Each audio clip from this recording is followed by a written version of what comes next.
ઓમ ઓમ ઓમ ઓમ નમો નિષ્કલંકી નારાયણ જનાર્દનાય ભસ્માયુધાય વિદ્મહે દિવ્ય નેત્રાય ધીમહિ તન્નો જ્વરહર પ્રચોદયાત તન્નો જ્વરહર પ્રચોદયાત. ઓમ શાંતિ શાંતિ. આજે સનાતન સત્પંથ સેવા મંડળ આયોજિત આ જ્ઞાન ચિંતન શિબિરમાં ઉપસ્થિત પ્રેરણાપીઠના ટ્રસ્ટી શ્રી દેવજીભાઈ, કેકેપીના ટ્રસ્ટી શ્રી, તેમજ ગુરુકુલના ટ્રસ્ટી શ્રી, તેમજ કચ્છમાંથી પધારેલ મહેમાનો અને ખારગર, કામોઠા, બદલાપુર, પનવેલ, ડોંબીવલી, કલ્યાણ, થાણે, મલાડ, મુલુંડ, ઘાટકોપર, ઈસ્ટ વેસ્ટ અને મુંબઈના અન્ય વિભાગમાંથી પધારેલા મારા વાલા હરિભક્તો, આ ડોંબીવલી હોલમાં મારું ત્રીજું પ્રવચન છે. કદાચ કોઈકને યાદ હશે, કારણ કે ભૂલવું આપણો સ્વભાવ છે. પહેલી વખત આવ્યા ત્યારે સગવણદાસજી મહારાજ હતા આ કાર્યક્રમમાં, એની જોડે મેં અહીંયા સત્સંગ કર્યો હતો. બીજી વખતે બ્રહ્મલીન જગતગુરુ નાનકદાસજી મહારાજ હાજર હતા, એ વખતે એની સાથે મેં અહીંયા સત્સંગ કર્યો. અને ખારગરની તો દીકરીઓ બધી કદાચ ઓળખતી જ હશે કે સત્સંગ વેકેશનમાં અહીંયા આવતો તો 1-1.5 મહિનો સત્સંગ ચાલુ જ રહેતો હતો. એટલે એ હિસાબે મુંબઈ મારા માટે નવું નથી. અને આપને જોઈને બહુ વિશેષ આનંદ થાય છે કે અમારા આ ઘરના જ બધા હરિભક્તો છે તો બધાએ મારા જ છે, પણ જ્યારે મુંબઈનું નામ આવે ત્યારે એમ થાય કે મુંબઈવાળાને 4 કાન છે. ઘણા 2 તો હોય બધાને, 2 કાનથી મોટાભાગે સંસારિક વાતો જ સાંભળવામાં આવતી હોય છે, પણ 2 કાન એક્સ્ટ્રા તમને આપ્યા છે સત્સંગ સાંભળવા માટે. કે ભૂલી ગયા છે 2 કાન ઘરે આજે? 4 કાન છે ને આજે? હા, તો મજા આવશે થોડી. અને આજે આ પ્રોગ્રામની શરૂઆતમાં જે નિશાનની પ્રતિકૃતિ બનાવી છે, એક નવો કોન્સેપ્ટ છે અને યુવાનોને ખૂબ ખૂબ ધન્યવાદ આપું છું.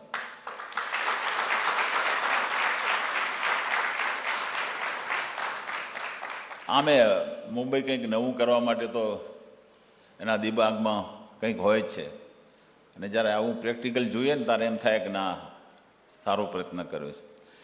અને પછી આ વોલ ઉપર શિક્ષાપત્રીના જે શ્લોકો લખ્યા છે, સ્લોગન છે બધા, એ પણ ખરેખર બહુ સારું કામ કર્યું છે. શિક્ષાપત્રીને ખરેખર હવે આપણે લોકો સમક્ષ લઈ જવાની છે, કારણ કે શિક્ષાપત્રી એ કોઈ પણ સંપ્રદાયનો પાયો છે. આપણે છીએ તો ખરા, સંપ્રદાયમાં માનીએ છીએ ખરા, પણ કેવા છીએ? આપણી આચાર સંહિતા શું છે? આપણું એટીટ્યૂડ શું છે? આપણને સંપ્રદાયમાંથી શું શીખવા મળ્યું છે? અને ખરેખર રિયલી આપણે સત્પંથના ફોલોઅર્સ છીએ? જો ખરેખર જો આપણે સત્પંથના ફોલોઅર્સ હોઈએ, અનુયાયી હોઈએ, તો સત્પંથના જે નિયમો છે ને એ પાળવી આપણી પવિત્ર ફરજ છે. શિક્ષાપત્રી બીજાને બતાવવા માટે નથી કે અમારી પાસે સત્પથની શિક્ષાપત્રી છે, આમ છે તો છે, પરંતુ એ શિક્ષાપત્રીની અંદર જે કંઈ આચાર સંહિતા છે ને, જે સદગુરુ આપી ગયા છે ને, એનું અમે પાલન કરવાવાળા સત્પંથી છીએ. આ શિક્ષાપત્રીના એક એક નિયમ અમે સમજ્યા છીએ અને એનું સમજીને અમે એનું પાલન કરીએ છીએ. ખરેખર આ જ્યારે આ રીતે આપણે પાલન કરીશું ને, ત્યારે જ આપણે સદગુરુના વચનોને આપણે છે ને સ્થિર થઈને સાંભળી શકીશું. કાયમ જ જો આચાર સંહિતા નહીં હોય તો પછી કોઈ પણ જગ્યાએ તમે સત્સંગમાં જાઓ, એ સત્સંગ ઉતરશે જ નહીં. ગીતાના 15મા અધ્યાયના 15મા શ્લોકમાં કહ્યું છે કે જેનું અંતઃકરણ શુદ્ધ નથી, એ પછી ગમે એટલો યોગ સાધતો હોય કે પોતે ભક્તિ હું કરું છું એવો ડોળ કરતો હોય, પણ અંતઃકરણ શુદ્ધ નથી થયું ત્યાં સુધી હજી એના હૃદયમાં પરમાત્માનો પ્રવેશ થયો જ નથી. હજી એટલે જો આપણે આપણા હૃદયની અંદર પરમાત્માના પ્રગટ દર્શન જો કરવા માગતા હોઈએ, આમ તો કહીએ છીએ ખરા આપણે બધા, ઘટે બ્રહ્મા, ઘટે વિષ્ણુ, ઘટે દેવ મહેશ્વર, ઘટમાં 14 લોકનો વાસ ને 33 કોટી દેવતાનો વાસ છે, આપણે માનીએ છીએ, બધા બોલીએ છીએ આપણે. પણ ખરેખર ઘટમાં છે ખરા? શું આપણે અનુભૂતિ થાય છે ખરી કે મારા ભગવાન, મારા ઈષ્ટદેવ મારા હૃદયમાં છે? એવી આનંદની એક લહેરકી પણ આવે છે ખરી? એવી મોજ ક્યારેક ક્યારેક આવે છે ખરી? કારણ કે અતિ અતિ કિંમતી વસ્તુ જેના ભાગ્ય હોય ને, એના ભાગ્યમાં જ આ વસ્તુ પ્રગટ થાય એવી છે, આ પરમાત્માની શક્તિને, પરમાત્માનું દર્શન. તો એ મારી અંદર છે તો ભગવાને અગાઉ તો હું કેટલા જન્મ વિતાવ્યા છે, પશુ યોનિમાં ગયો હોઈશ કે જળચર યોનિમાં, વનચર યોનિની અંદર કે બીજી અન્ય જગ્યાએ મનુષ્ય અવતાર પણ મળ્યો હશે.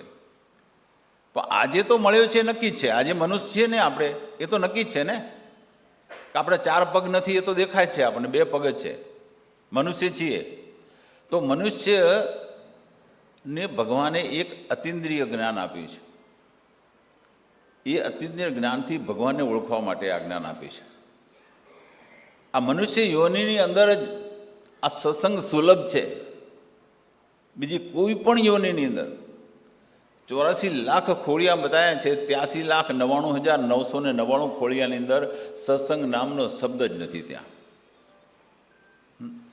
એ ભાગ્યમાં જ નથી. તો આ મનુષ્ય યોનિની અંદર જો આ સત્સંગનો જો લાભ આપણને જો મળવાનો હોય તો એનું શ્રવણ કરવું આપણી પહેલી ફરજ છે. અથર્વવેદમાં કહ્યું છે, ઉપનિષદમાં પણ કહ્યું છે કે જે મનુષ્ય થઈને પરમાત્માનું ચિંતન કરતું નથી, પોતાના સ્વરૂપનું ચિંતન કરતું નથી, એ મનુષ્ય હોવા છતાં પણ મનુષ્યના રૂપમાં એ ગધેડો છે. આવા શબ્દો વાપરેલા છે.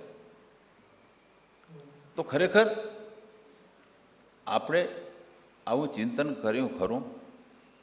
આવો સરસ મજાનો સંપ્રદાય મળ્યો છે. આ સંપ્રદાયનું જે જ્ઞાન છે ને, મેં અત્યાર સુધી મેં કમ્પેર કર્યું છે દરેક સંપ્રદાય સાથે, ભાગવત સાથે, ભગવદ્ ગીતા સાથે, ઉપનિષદ સાથે, અન્ય સંપ્રદાયો સાથે જ્યારે કમ્પેર કરી છે ને, તારે એમ થાય છે કે આપણું 101% સત્ય સંપ્રદાય છે અને પરિપૂર્ણ સંપ્રદાય છે. એમાં કોઈ જાતની નાનમ લેવા જવું કે હીણ પણ જવું કંઈ જ નથી. હા, જવાબદારી આપણી છે કે આપણે આપણા સંપ્રદાયના જ્ઞાનને સમજીએ. સદગુરુ શું કહી ગયા છે? આજે સદગુરુના નામથી છે ને વિવાદ થાય છે, પણ સદગુરુના જ્ઞાનની તો કોઈ વાત જ નથી. આપણી સાચી સંપત્તિ છે સદગુરુનું જ્ઞાન. આ સત્પથની સંપત્તિ છે. આપણે બીજી સંપત્તિ માટે દોડીએ છીએ, ભૌતિક સંપત્તિ માટે. આપણે સદગુરુના જ્ઞાનને આપણે છે ને ક્યાંય પ્રગટ કર્યું? સદગુરુનું જ્ઞાનના થોડાક શબ્દો તમે કોઈ અન્ય વ્યક્તિ આગળ છે ને આ ઠોંસથી રજૂઆત કરી શક્યા છો ખરા કે અમારા સત્પથની અંદર છે ને આ વસ્તુ છે? કેમ એ દબાઈ શા માટે જવું પડે? એક સત્પંથી થઈ, એક સારો સંપ્રદાય હોવા છતાં, આધ્યાત્મિક સંપ્રદાય છે, અને છતાંય આપણે એ હિંમત કેળવી શકતા નથી. હા, અત્યાર સુધી જોયું કે સત્પંથની અંદર આ ખામી છે, આ ખામી છે, આ ખામી છે, આ ખામી છે. ઘણાએ ટીકાઓ કરી, બધું કર્યું, અને ક્યાંક આપણને એવું લાગ્યું પણ ખરું કે ક્યાંક જે અશુદ્ધિઓ હતી એ ખરેખર કલંકરૂપ હતી. તો આપણે એને જ્યારે જાગ્યા ત્યારથી આપણે એ અશુદ્ધિઓ દૂર કરવા માટે પ્રયત્ન કર્યો છે. પણ જે જ્ઞાન છે ને એમાં તો કંઈ ફેર નથી, કંઈ ફેર નહોતો, આજે નથી. એમાં તમે કંઈ પણ છે ને કાનો માતાને તમે કાઢી શકો એમ નથી. સદગુરુજી ઉપાસનાની પદ્ધતિ આપી છે આપણને, વારી યજ્ઞ આપ્યો છે. એ વારી યજ્ઞ અથર્વવેદની અંદર ગોપતાંત્ર અત્યારે જો કે ઉપલબ્ધ નથી, એ વસ્તુ ઉપલબ્ધ નથી. એની અંદર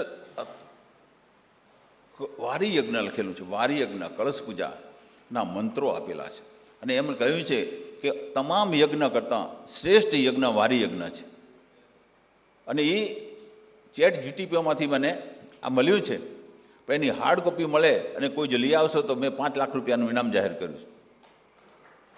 કોઈ આ બધા બેઠા છો એમાંથી કોઈને પણ જો રસ હોય કે આ વસ્તુ અને કોઈને જોતું હોય તો શું છે, જે હાર્ડ કોપી શેની જોઈએ તો હું તમને આપીશ કે આની હાર્ડ કોપી જોઈએ છે. તો એની અંદર કળશ પૂજાનું વિશેષ મહત્ત્વ આપ્યું છે. ત્યારે આપણને એમ થાય કે આપણા સદગુરુએ કહ્યું છે કે આ સદપંથ અથર્વવેદને આધારિત છે.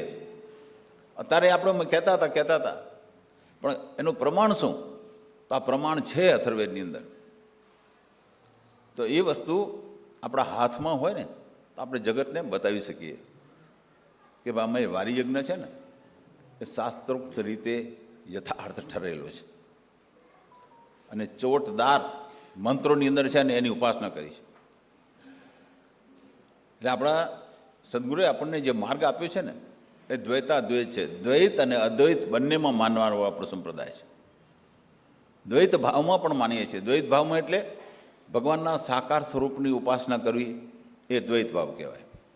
બ્રહ્મા, વિષ્ણુ, મહેશ્વર, શક્તિ અને નારાયણ એ સ્વરૂપ છે, એ સ્વરૂપની ઉપાસના કરવી એ દ્વૈત ભાવ કહેવાય. અને એક પરબ્રહ્મ પરમાત્માની જ ઉપાસના કરવી કે જે નિરાકાર છે, સર્વવ્યાપી છે, સર્વત્ર છે, અખંડ છે, અવિનાશી છે, પૂર્ણ છે, આખા છે, એ પરમાત્માની ઉપાસના કરવી એટલે અદ્વૈત છે. એટલે વેદો અદ્વૈતમાં માને છે, અને મોટા ભાગે આપણે જે હિન્દુસ્તાનના દરેક સંપ્રદાય છે મોટા ભાગે સાકારને માનવાવાળા છે. ઘણા બધા જે સંપ્રદાય છે એમાં દેવી દેવતાને માનવાવાળા છે. પણ આપણે તો સદગુરુ દ્વૈતાદ્વૈત બેને કહ્યું છે. તમે પૂજાની ચોપડીમાં જોશો તો સ્વામી શબ્દ કેટલી વખત આવે છે. એ સ્વામી શબ્દ એ પરબ્રહ્મ પરમાત્માને ઉદ્દેશીને ઉદ્ઘોષિત થયેલો શબ્દ છે. બહુ સ્પષ્ટ જ્ઞાન આપ્યું છે. તમે પૂજાની ચોપડી જો ધ્યાનથી વાંચો, એક વખત વાંચો, પૂજામાં ગયા હશો ઘણા, પણ પૂજાની ચોપડી નહીં વાંચી વગેરે, ઘરે એક વખત વાંચો, ખરેખર એનો એક એક શબ્દ તમે જાણો અને માણો. એની અંદર ઘણું બધું ગૂઢ રહસ્ય આપેલું છે, પણ આપણે લક્ષ્ય જ નથી રાખ્યું. હવે એમાં પહેલો શબ્દ આવે છે, આપણે ગુના છોડવાના જે મંત્રો છે 6, એની અંદર પહેલા મંત્રમાં પહેલો શબ્દ જે આવે, મંત્રની શરૂઆત થાય કે આ જીવ તમારે શરણે આવ્યો છે. તો ગીતાની અંદર છે ને આ જ વાત કહી છે, સર્વ ધર્મ પરિત્યાજ્ય મામેકમ શરણમ વ્રજ અહમ ત્વા સર્વ પાપેભ્યો મોક્ષામી વાસુ છે. તારા બધા મનના ધર્મ છોડી અને મારા શરણમાં આવી જતો. મારા શરણમાં આવીશ તો હું તને તારા તમામ પાપમાંથી છોડાવી અને અવશ્ય મોક્ષ અપાવીશ. આ જ સિદ્ધાંત ઉપર આ ગુના છોડાના 6 મંત્રો છે. મારા શરણમાં આપણે કહીએ આ જીવ તમારા શરણે આવ્યો છે, એટલે શરણે આવ્યો છે એટલે આ જીવના ગુના છોડવાની જવાબદારી કોની? જેના શરણે ગયો છે એની. આ જીવ પરમાત્માને શરણે ગયો છે તો પછી બધા મંત્ર ચાલુ થાય ત્યાંથી. બધા મંત્ર ચાલુ.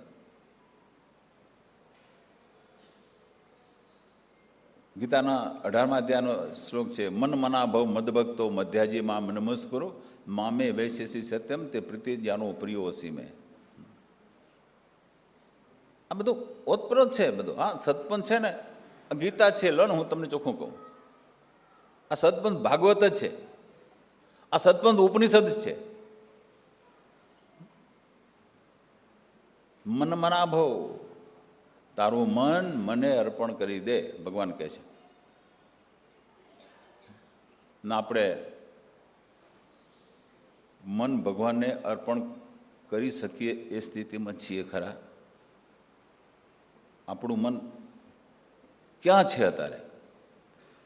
ભગવાનના ચરણમાં છે કે માયાના ચરણમાં છે? મન ક્યાં આળોટે છે? મનની અંદર શું ચાલી રહ્યું છે? આ માયા કરતાં આપણે જ્યારે ભગવાન મોટો લાગશે ને ત્યારે ભગવાનને પ્રેમ કરીશું. પણ જ્યાં સુધી ભગવાન કરતાં માયા મોટી લાગશે ને ત્યાં સુધી આપણે ભગવાનનું મહત્ત્વ સમજાશે નહીં. કારણ કે અત્યારે દેખાય છે સીધી માયા જ. અત્યારે ઇન્દ્રિયના ભોગ તૃપ્ત કરવા માટે માયા જ આપણને સીધે સીધી નજરે આવે છે, એટલે આપણને માયા વાલી લાગે છે. તો માયાએ અત્યાર સુધીમાં આ જ્યારથી આ સૃષ્ટિ ઉત્પન્ન થઈને ત્યારથી આજ દિન સુધીમાં માયાએ મોક્ષ અપાવ્યો એકે દાખલો નથી. માયાને જેને પકડી હોય અને એને મોક્ષ મળ્યો એવો એકે દાખલો નથી. અને હોય તો બતાવજો કોઈ. પણ જેને પરમાત્માને પકડ્યા છે, પરમાત્માના જે શરણમાં ગયો છે, એ કદી રખડ્યો નથી. એને અવશ્ય પરમાત્માએ શરણ આપ્યું છે. ગીતાના 4થા અધ્યાયમાં કહ્યું છે કે પાપીમાં પાપી અધમ વ્યક્તિ હોય પણ જે મારા શરણે આવે છે ને એનો હું અવશ્ય ઉદ્ધાર કરું છું. તો ભગવાન આનાથી વધારે આપણને સ્વીકારવા માટે બીજું શું કહે? ગમે એવો પાપી હશે, અધમ કૃત્ય કરેલા હશે, પણ છતાં મારા શરણમાં આવી ગયો તો પછી મારી જ ફરજ બને છે કે એનો ઉદ્ધાર કરો. તો આપણે મન માયાને નહીં પરમાત્માને સમર્પિત કરવું પડશે. હા, અમે રસ્તામાં આવતા હતા, ક્યાં જે પ્રકાશ આંગળી ઊંચી કર બેટા, ઓહ ઠીઠ, વાહ. રસ્તામાં મને કે પ્રકાશભાઈ કે ગમે એટલું સમજાવી છે ને તો મને સમજતું નથી, કે ગમે એટલું સમજાવી તો હા શી ખબર કંઈ સમજણ લઈએ, આ કહીએ થોડીક વાર બેસે પણ વળી પાછું ઠેરનો ઠે. એને સમજાવું કેમ? મેં રસ્તામાં જ એક ઉદાહરણ આપ્યું એમને કે આપણી મનની સ્થિતિ કેવી છે. રાજા રાજ્યમાં ફરવા નીકળ્યો, શહેરથી બારે તો એક અતિ સુંદર સ્ત્રી જોઈ, રૂપનો અંબાર. તો પેલા પ્રધાન કે એની નાતી જાતિ તો પૂછો. અરે નાતી જાતિ શું પૂછવાની છે, આ બધા કરતાં સુંદર છે, એને રાણી બનાવી છે મારે. એટલે રાજાનો શબ્દ પડ્યો એટલે કોણ ના પાડે? રાજાને ગમી તે રાણી, છાણા વીણતી આણી. એટલે આ બાઈ હતી વાઘરણ. લઈ આયા, સરસ સરસ મજાના કપડાં આપ્યા, દાગીના આપ્યા પહેરવા માટે, આ બધું. અને રોજ સારામાં સારું ભોજન જમવા માટે મળે. ભોજન બધા જમી લે એટલે આ થોડી વાર માટે છે ને આ રાણી ગુમ થઈ જાય. એટલે રાજાને થયું કે આ જમીને પછી મારા ભેગી આવતી નથી ને જાય છે ક્યાં, કે તપાસ તો કરો. તો કે એ રસોડામાં જાય છે. કે રસોડામાં તો શું કરવા જાય, પેટ ભરીને ખાઈ લીધું મારી જોડે, પછી રસોડામાં શું જવાનું. તો કે ખાતરી કરવા માટે રાજા એ રસોડામાં ગઈને પાછળ પાછળ હંતાઈને ગયા. તો આ રાણી આ જે ઠીકરા ઠામણા ઠીકરા પડ્યા હોય ને એને આમ કરીને ચાટતી હતી. જે વધેલું હોય ને એને માંથી ચાટીને ખાતી હતી. તો રાજા જોઈ ગયા, અરે આ શું કરે છે તું, બીજું ખાવા નથી તે તું આ વાસણને ચાટી ચાટીને ખાય છે. કે જુઓ તમે ગમે એટલું મને ખવડાવો ને ત્યાં એમાં મારું પેટ ભરાતું નથી, પણ મારી કાયમની ટેવ છે કે આખા જે ઠામણા જે હેઠા હોય ને એને ચાટી ન ખાવું ત્યાં સુધી મજા નથી આવતી. મારો સ્વાદ એમાં છે. એટલે આપણું મન છે ને એ એવું જ છે. જન્મો જન્મથી એક આદત પડી છે વિષય ભોગની. મન જઈ જઈને ત્યાં જ જાય છે, જઈ જઈને ત્યાં જ જાય છે. ભલે ગમે એટલી ભલે 56 ભોગ એના માટે તૈયાર રાખો, પણ એ ગમતો નથી. આધ્યાત્મિકતાની ગમે એટલી સારી વાતો કરો, પણ એ વાતો એને ગમતી નથી. આધ્યાત્મિક સત્સંગ આવે એટલે કાન એના બેરા થઈ જાય. કાં તો ઊંઘ આવે અવશ્ય આવે. આપણે હરિદ્વાર સત્સંગ હતો ને એ વખતે મેં કહ્યું જેને ઊંઘ આવતી હોય ને એને બેડરૂમમાં જઈને ખરેખર સૂઈ જવું ગમે, જેથી ખોટો ટાઈમ તો ના બગડે. કારણ કે એવું જરૂર નથી કે સત્સંગ બધાએ સાંભળવો, એવું જરૂરી નથી. આ તો જેને ચિંતન કરવું છે, સમજવું છે કંઈક, સત્સંગ એના માટે છે. તો કહ્યું મનમાં ના ભાવ, તારું મન મને અર્પણ કરી દે. આ થાય એવું છે સહેલું, છતાં ભગવાનની શરત છે, મન મને અર્પણ કરી દે. આ મનની અંદર માત્ર મારું સ્મરણ, મારું ચિંતન જ હોવું જોઈએ. આ જગતનું ચિંતન તું કરીશ ને તો પસ્તાવાનું છે નક્કી નક્કી નક્કી. તો મારું ચિંતન કરીશ તો તને પસ્તાવાનો વારો નહીં આવે. કામ કરે જાઓ, એવું કંઈ નથી કે માળા લઈને બેસી જવાનું છે. આખો દિવસ આંખ બંધ કરીને ધ્યાનમાં જ બેસી જવાનું, એવું નથી. કામ કરતા જાઓ, અંદરથી ચિંતન પરમાત્માનું કરતા જાઓ, નામસ્મરણ પરમાત્માનું કરતા જાઓ. એ જરૂરી છે. તો એમાં મનને પરમાત્માને સમજાવીને જ્ઞાને બાંધ્યા મન જોઈએ, અને ગુરુ વિના જ્ઞાન ન હોય. આ મનની અંદર ગુરુનું જ્ઞાન હોવું જોઈએ. ગુરુના એક એક શબ્દનું ચિંતન અંદર થવું જોઈએ. આપણે ગુરુ કરીએ છીએ ને ફોર્માલિટી માટે, કે તમે ગુરુ નથી કર્યા, કરી આવો એટલે એક નાતમાં ભળી જાઓ, બરાબર. એટલે ગુરુ જેને કર્યા છે ને નથી કર્યા એનું જીવનની અંદર તમે શું ફેરફાર જોયો, શું ફેરફાર પડી ગયો? કંઠી બાંધી તો વર્તન બદલાઈ ગયું, એ નિયમિત માળા ફેરતા થઈ ગયા, એ નિયમિતપણે ભગવાનના થઈ ગયા, કંઈ અસર થઈ, પરિવર્તન આવ્યું? જો ન આવ્યું હોય તો ગુરુ કરવાનો કોઈ મતલબ નથી. એટલે ગુરુ કરવાનું મહત્વ સમજવું જોઈએ, તો જ આ મનમાં જ્ઞાન થોડું ઘણું એ રહેશે. ગુરુનો શબ્દ બીજ છે, બીજ છે ને. ગુરુ એનો મંત્ર નાભીમાં આપે છે, નાભી સુધી જાય છે. કાનમાં મંત્ર બોલે ને નાભી સુધી જાય છે, અને એને તમે જો ઠેરવવાનો છે, તમે ખાધું હોય અને થોડી વાર પછી જો ઉલટી કરી નાખો તો એ જે ખોરાક ખાતો હોય એનું પાચને ના થાય ને પોષણે ના થાય. એટલે જે ખાધું છે ને એનું જે પોષણ થાય અંદર અને જે પચે ને તો એ શરીરની અંદર છે ને સપ્ત ધાતુમાં પરિવર્તિત થાય અને શરીરમાં તાકાત પણ આવે. એટલે ખાધેલાને પણ ઠેરાવવું પડે. એ 4 કલાક હોજરીમાં પડે ને એટલે ધીમે ધીમે જે એનું પાચન શરૂ થઈ જાય અને 12 કલાકની અંદર એ તમે જે ખાધેલું છે ને આ ધાતુમાં પરિવર્તિત થઈ જાય, એને એનર્જી તમને મળે. એમાં અહીંયા પણ એ મંત્રને પણ જે ઠેરવવો પડે, એને સ્થિર રાખવો પડે, મનમાં એનું ચિંતન કરવું પડે. એ કરશો એટલે બીજનું આ મંત્ર છે, બીજ છે, એ બીજ છે ને ધીમે ધીમે સ્ફુટ થશે, એનો અંકુર આવશે. અને અંકુર થશે એટલે એની અસર તમને જણાશે. એમાંથી 2 પાંદડા નીકળશે, 3 નીકળશે, 4 નીકળશે, 5 નીકળશે.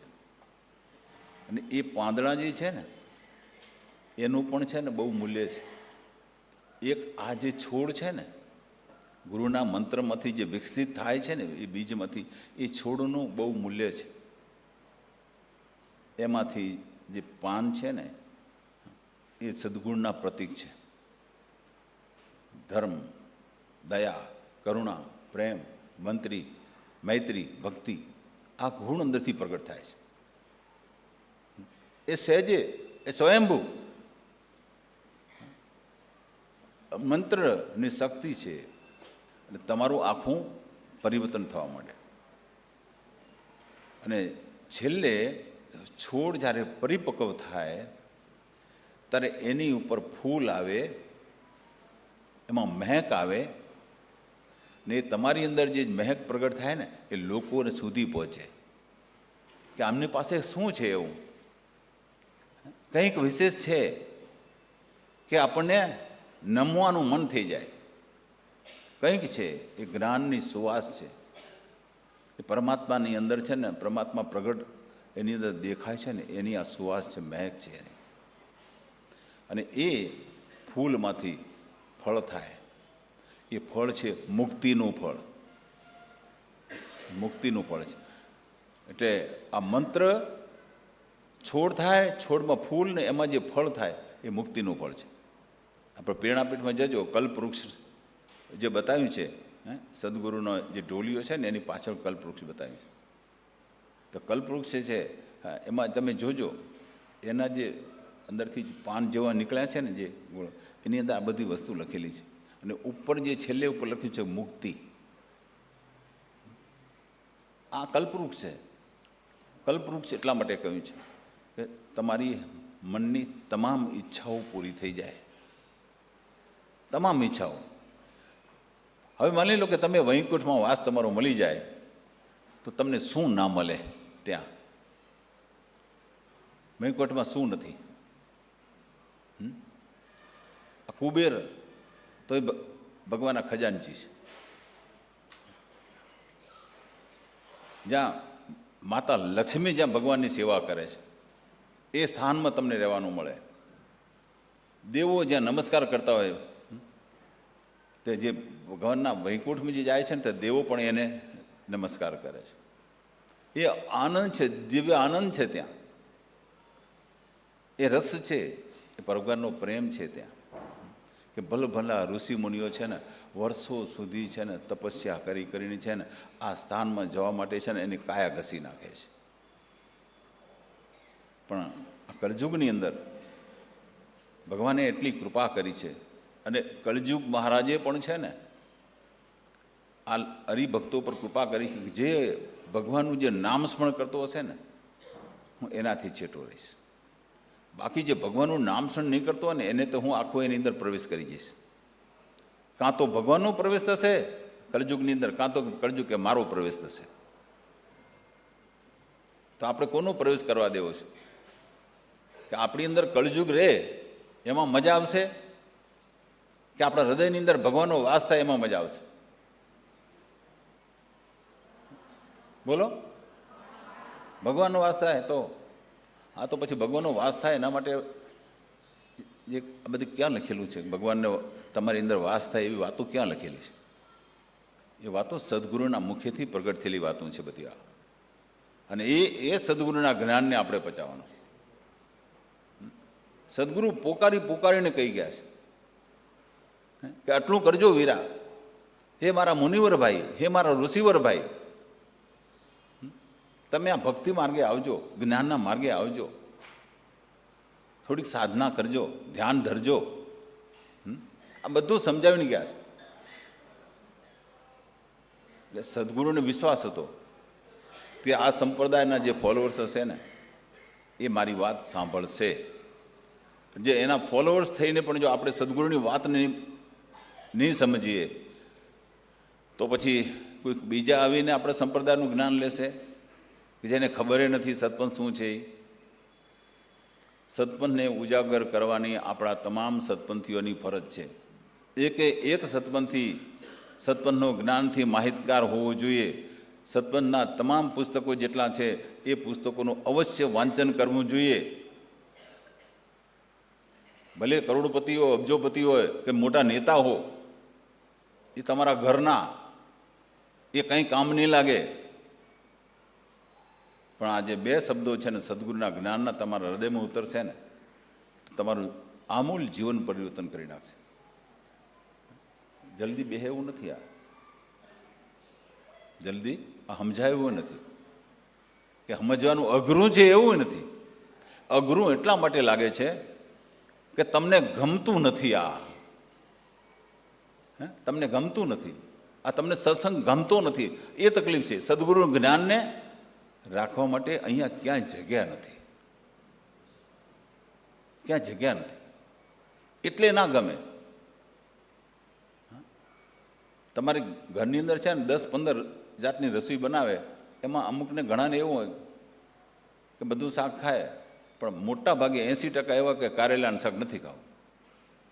બોલો ઘરવાળી કે બહુ જ સારું બનાવે છે, ભલે બનાવે, તું ખાજે, મને નથી ખાવું.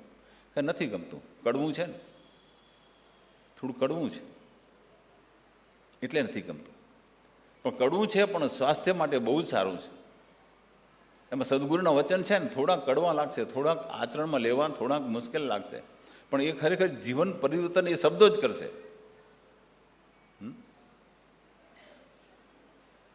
એટલે સદગુરુ શિક્ષાપત્રી જે આપી છે ને એ આપણે એનું જો અનુકરણ કરીએ ને તો ખરેખર છે ને આમ જે તમારી ઉપર છે ને એનું જે તેજ છે ને એ ચંદ્રની શીતળતાનો, આ સૂરજ સવારે ઉગે ને અને જે એનો પ્રકાશ હોય ને છતાં કેવો એકદમ સોનેરી પ્રકાશ હોય અને દજાડે નહીં, એવો પ્રકાશ તમારી અંદર આવે. સદગુરુના એક શિક્ષાપત્રીના શબ્દો છે. આપણી અંદર જ છે ને શિક્ષાપત્રી, એવું નથી. દરેક સંપ્રદાયની અંદર શિક્ષાપત્રીનું પાલન કરવું ફરજિયાત છે. આ સ્વામિનારાયણ સંપ્રદાયની અંદર શિક્ષાપત્રીનું રોજ પૂજન કરવું ફરજિયાત છે. બોલો. અને પૂજન કરીને શિક્ષાપત્રીના કમસે કમ એમ કહ્યું છે કે આખી વંચાય તો હારી, પણ નહીંતર 2 પાના કે 15 કે 20 શ્લોક તો અવશ્ય વાંચ અને વાંચે છે. હા, તો એને શું છે, એ વાંચવાથી એક આચારસંહિતા પાળતા થઈ જઈએ આપણે. એનું મહત્ત્વ સમજાવ્યું છે. ને આપણે શિક્ષાપત્રી ઘરમાં આવી હશે કદાચ, પણ ક્યાં પડી છે ગોતી હોય તો ગોતાય નહીં. કાં તો ધૂળ ચડી ગઈ હશે ને કાં તો ગમે ત્યાં પડી હશે, કારણ કે એનું મૂલ્ય નથી સમજાતું. આમાં તમે આ શ્લોકમાં તમે વાંચો, એક શબ્દ છે ને ખરેખર પરિવર્તન કરી નાખે એવા શબ્દ છે આમાં બધા. પરિવર્તન કરી નાખે. આપણે સદગુરુએ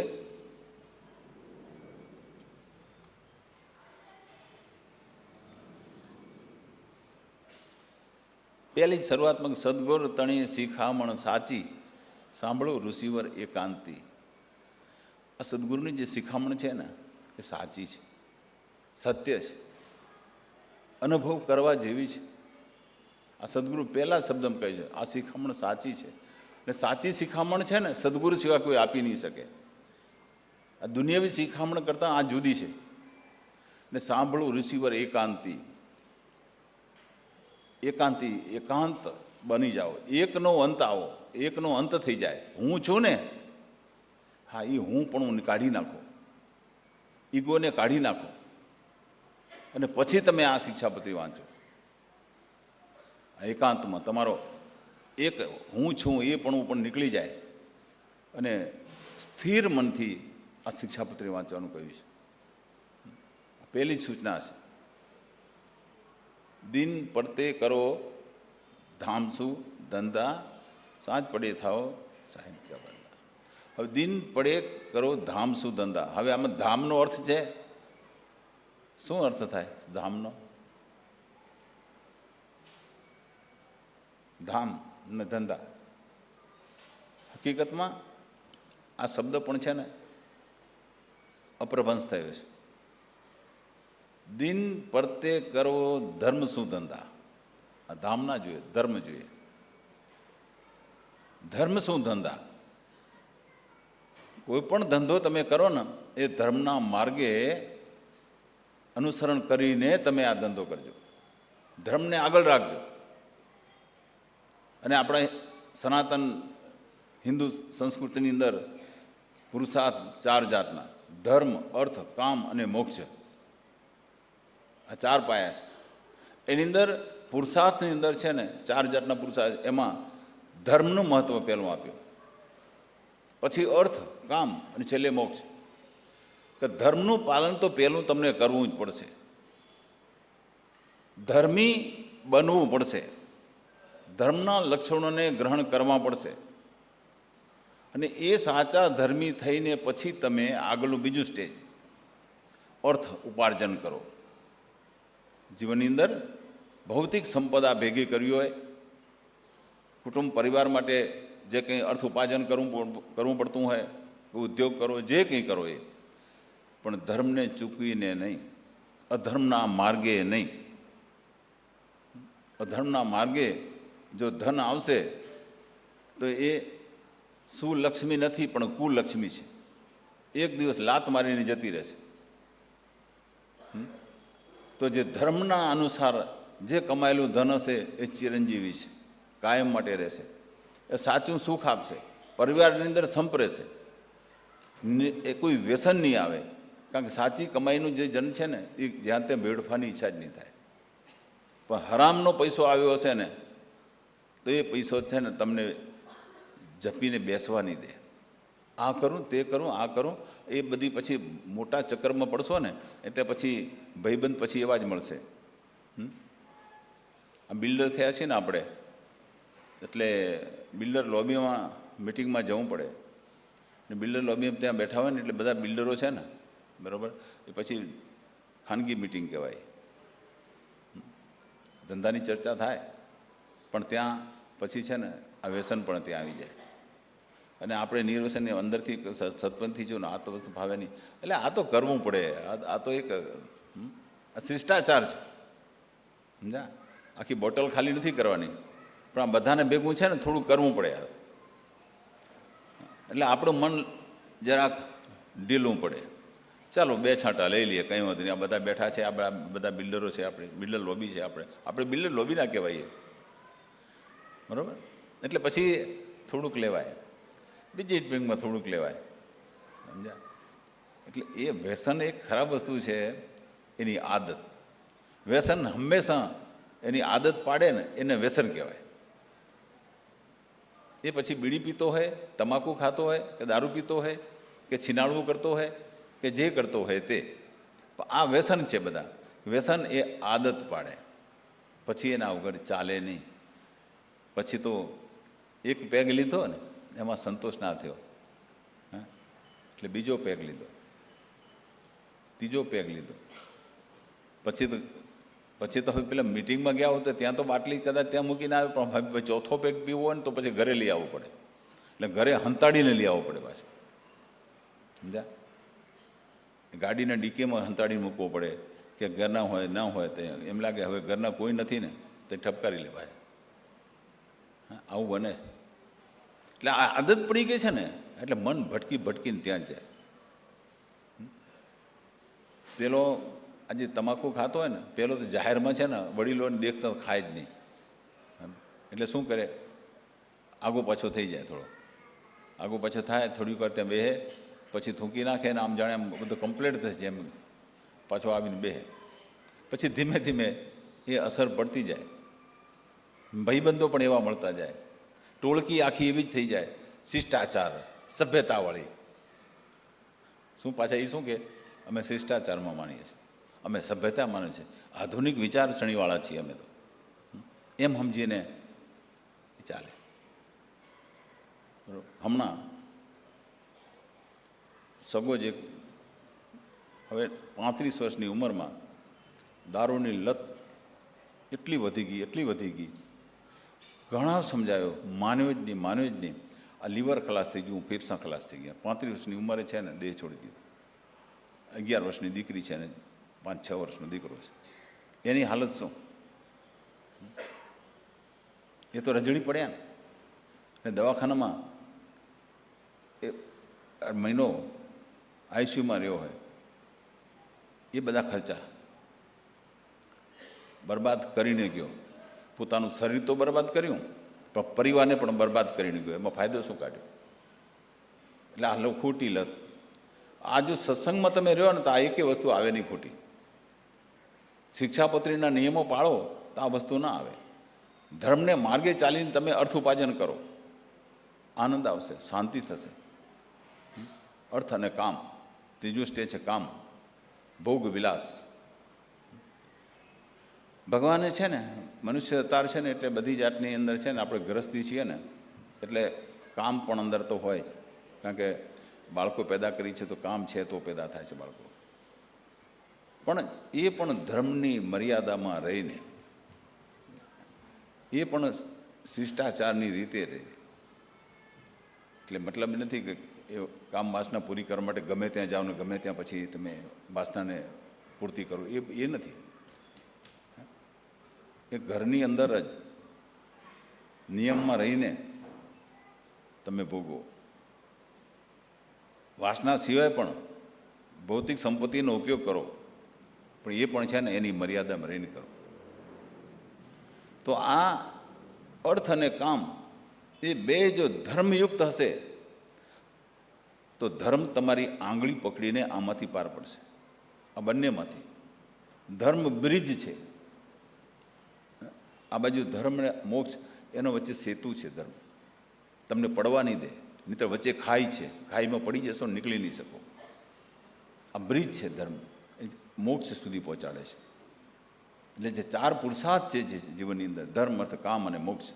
એટલે અહીંયા એ ધામ શું ધંધા નહીં, ધર્મ શું ધંધા. તમે ધંધા કરો આખો દિવસ ના નહીં, પણ ધર્મયુક્ત રહીને ધંધા કરજો. અને સાંજ પડે થાવ ભગવાનના શરણમાં. સાંજ પડ્યો પ્રવૃત્તિને મૂકી દો એક વખત માટે. અડધો કલાક પણ વિરામ લ્યો, વિરામ. અડધો કલાક ભગવાનના શરણમાં રહ્યો, ભગવાનના થઈને રહ્યો. વાસ્તવમાં છો તમે ભગવાનના જ છો, ભગવાનનું જ સ્વરૂપ છો તમે. તમે ભગવાનથી એક પળ પણ તમે અળગા થઈ શકો એમ નથી, કારણ કે તમારા રોમ રોમની અંદર છે ને ભગવાન જ વસી રહ્યો છે, ભગવાન જ તમારો દેહ ચલાવી રહ્યો છે.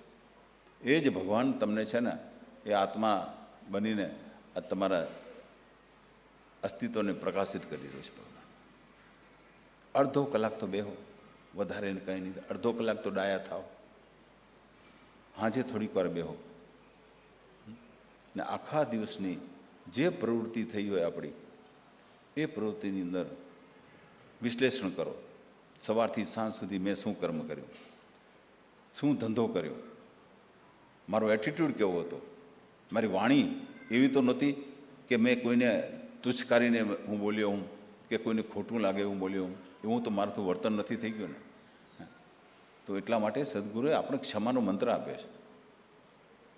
હે સ્વામી ક્ષમા 1000 વાર, સેવક અપરાધી કીધા અનંત અપરાધ, આ દટના તીર્ષિ વિષ્ણુ જાંબુદીપના ધણી વિષ્ણુ નારાયણ વિશ્વાદાર સૃષ્ટિના જાંબુદી પેદા રેણી કે જે કેસ દિવસ કે જે મેર સ્નેહની દ્રષ્ટિ કરો, સેવકના દુઃખ દરિદ્ર દૂર કરો. આ ક્ષમા માગવાનું. આપણે મરી જઈને પછી છે ને પેલા 6 મંત્ર બોલીને ગુના છોડાવે ને, એમાં છૂટી નહીં જાઓ. પણ તમે હયાતીમાં જ ભગવાન આગળ ક્ષમા માગી લો.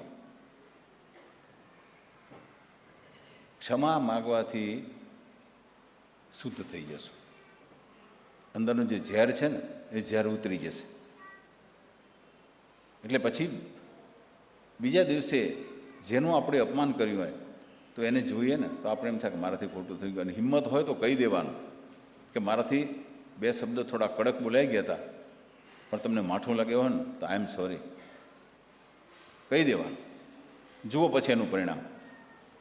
તો કોઈ દુશ્મન નહીં રહે તમારો, કોઈ તમારી પીઠ પાછળ વાતો નહીં કરે. નહીં તો આમ તો શું તમે નહીં કરો, પણ પીઠ પાછળ એમ કહેશે જવા દો ને યાર, એ તો અભિમાની માણસ છે, એ તો આવો છે તેવો છે. એટલે સાચો માણસ તો છે ને એની પીઠ પાછળ એના વખાણ થાય ને ત્યારે આપણે ખરેખર સાચા કર્મી કહેવાય. તો આપણી એ ફરજ છે. તો અહીંયા સદુ કહે કે તમે સાંજ પડો ને ભગવાનના થાવ થોડીક વાર. કોઈ કેની ને કરશો નિંદા, ગતમાં જઈને કહો હે જંદા. કોઈ કેની નિંદા ન કરો, પણ જે સામે વ્યક્તિ તમને મળે છે ને એ વ્યક્તિમાં પરમાત્મા છે, એ રીતે તમે એને નમસ્કાર કરો, એને ભાવ આપો, તો નિંદા નહીં થાય.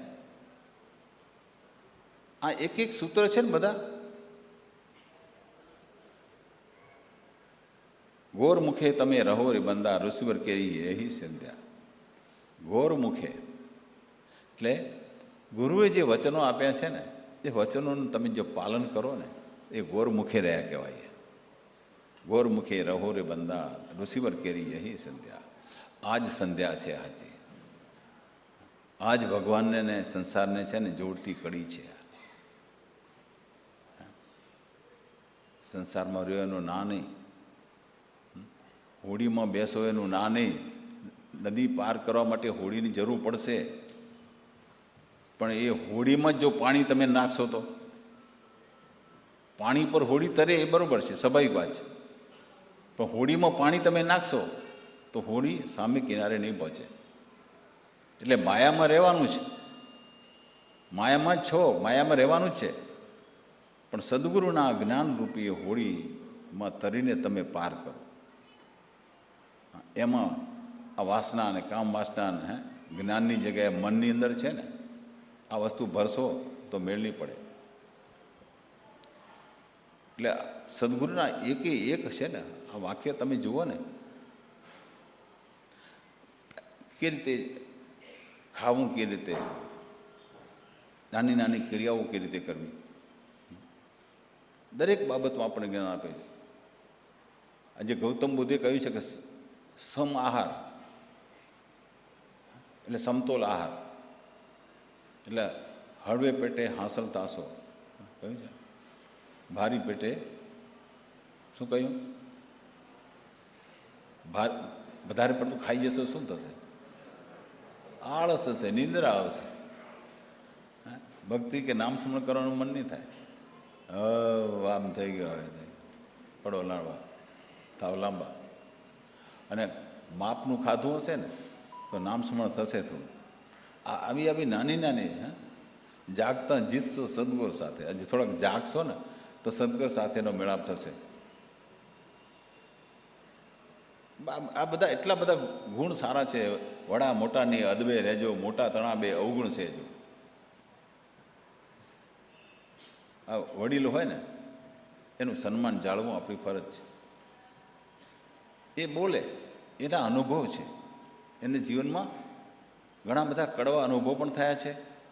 જીવનમાં કઈ રીતે જીવવું, આવી મુસીબત આવે તો મુસીબતમાં કઈ રીતે નીકળવું એ વડીલોને ખબર છે બધી. એટલે એ એમ કહે છે કે મારી વાત સાંભળો, તમારે ઉપયોગી થાય ને એવું અમે કહીએ છીએ. તો એની અદબમાં રહીને, એટલે એની મર્યાદામાં રહીને એની વાત સાંભળવી જોઈએ. અને કદાચ વડીલોના બે અવગુણ હોય ને તો પણ સહન કરજો. આ શિસ્ત શીખવાડી છે આપણને.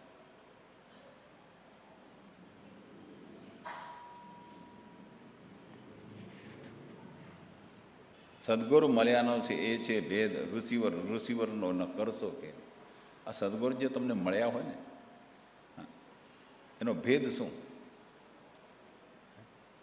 તમને સદગુરુ મળ્યા છે, આપણે કહીએ કે અમારા સદગુરુ છે, પણ સદગુરુ છે ને જો ખરેખર જો સદગુરુ તમને મળ્યા હોય, તમારા અનુભવમાં આવ્યા હોય, તો એનું પરિણામ શું આવે? તો ઋષિવરનું ન કરશો કે. કોઈની સાથે છે ને આ આવો છે ને આવો છે, રાગ દ્વેષ આવી જ. આ બધી આંતરશુદ્ધિઓ જ છે. તમે એક શિક્ષાપત્રી છે ને, તમે જુઓ,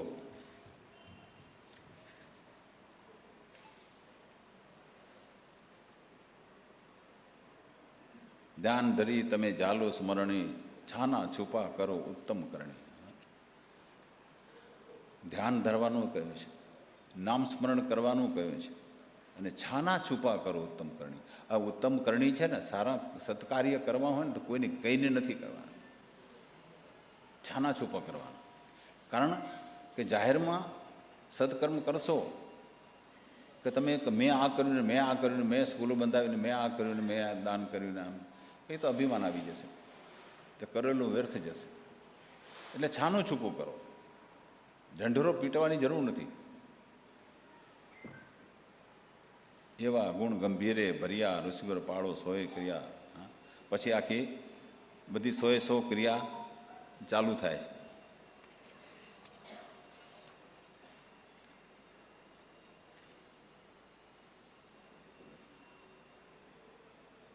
હવે ખોરાક પાણી કેવું લેવું જોઈએ? અણઘળ્યો નીર ન પીવું પ્રાણી, જીવતો જીવ ન મારવો જાણી. હિંસા, તો હિંસાનો નિષેધ કર્યો. જીવતો જીવ, એમાં મચ્છરે આવી જાય કે કોઈ પણ વસ્તુ, એ જાણીને મારવો નહીં. અજાણે હિંસા થઈ જાય એ જુદી વસ્તુ છે, પણ જાણીને હિંસા કરવી નહીં. અણઘળ્યું નીર ન પીવું પ્રાણી, ગાળ્યા વગરનું પાણી પીવું નહીં. હવે આ શરીર શુદ્ધની વાત છે. પહેલાં આપણે છે ને કૂવામાંથી પાણી ભરતા ને લાવતા, એટલે કૂવાની અંદર કંઈ પોરા કે શું કહો, હા તો એ પેલા એ હોય એટલે કે તમે ગાળો ને એટલે 2 ગણે તો એ જીવજંતુ બધા ગળાઈ જાય અને ચોખ્ખું પાણી તમને મળે. એટલે એ વાયરલ ઇન્ફેક્શન તમને ન થાય. એટલે એટલા માટે કહ્યું છે કે તમે નિરોગી રહેવા માટે આ વસ્તુ જરૂરી છે.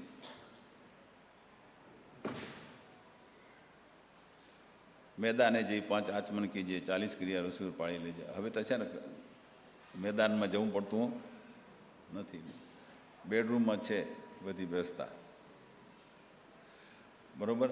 એક ડબલુની જતા હતા, હવે તો છે ને ઓછામાં ઓછા 10-15 લીટર પાણી જાય રહ્યું, નળ ચાલુ જ હોય. અને ત્યાં માટીથી હાથ ધોવાનું કહી દઉં ને. હવે તો છે ને વોશ બેસિનમાં ડેટોલ કે આ કે તે બધું તૈયાર ડબલા પડ્યા હોય. એટલે સારું છે એમાં કંઈ.